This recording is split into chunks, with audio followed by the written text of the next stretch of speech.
नाम अर्चना नेमानी है। मैं डाइटिशियन हूँ। मुजफ्फरपुर में मैं क्लिनिक चलाती हूँ पिछले 10 वर्ष से।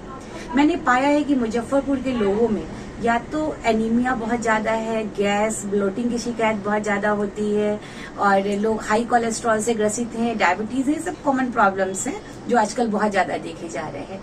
इसका खान पान से बहुत ज्यादा लिंक है।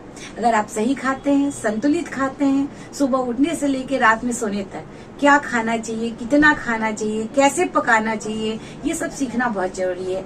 हर आदमी को जरूरत है। जैसे हर आदमी के शरीर का नाप अलग होता है, तो जब आप कपड़ा सिलवाने जाते हैं तो आपका मेजरमेंट लिया जाता है, उसके अकॉर्डिंग ही आपकी साइज से कपड़ा सिला जाता है।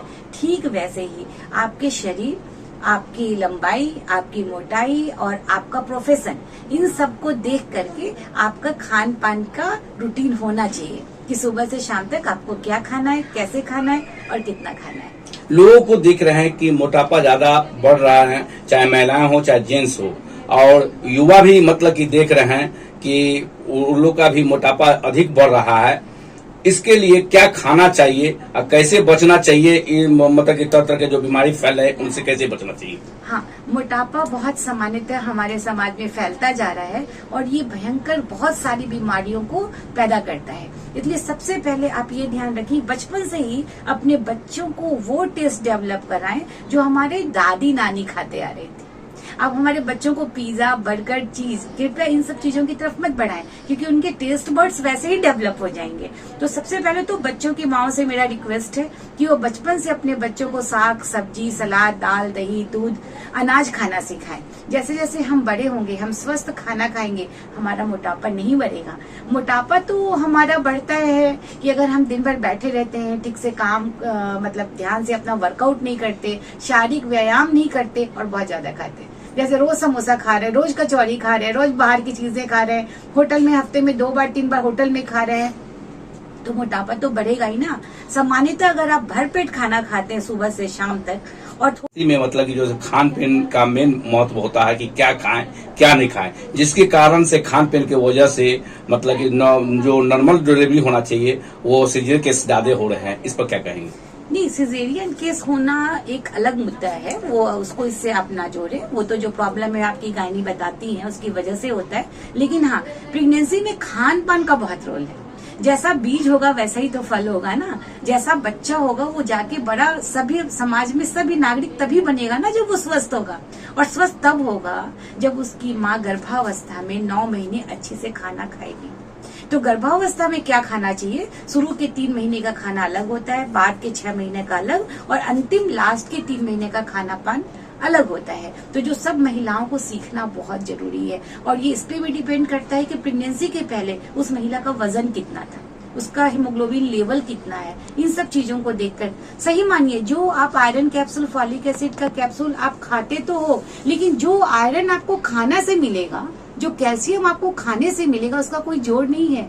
वो बहुत ज्यादा आपके शरीर में जाएगा, कैप्सूल से ज्यादा जाएगा।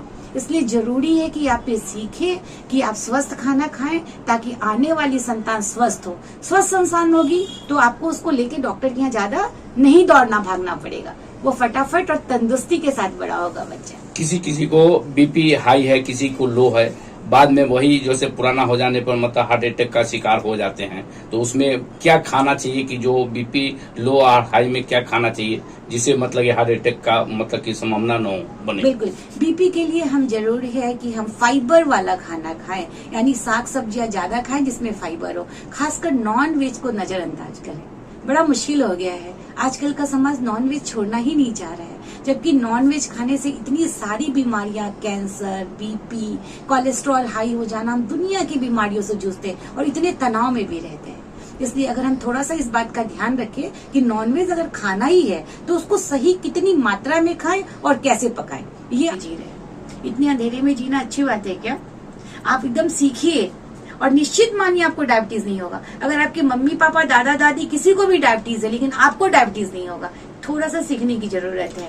हर घर में मतलब 10 आदमी 5 आदमी का परिवार है, उसमें 3-4 मतलब कि ऐसे व्यक्ति हैं जिनको मतलब कि गैस्ट्रिक का शिकार हो जा रहा है, गैस का प्रॉब्लम है। इस पर क्या कहेंगे? हाँ, इसमें मैं कहना चाहूंगी कि आपने देखा होगा कि हमारे समाज में ज्यादातर महिलाएं गैस्ट्राइटिस से पीड़ित है। क्यों भाई?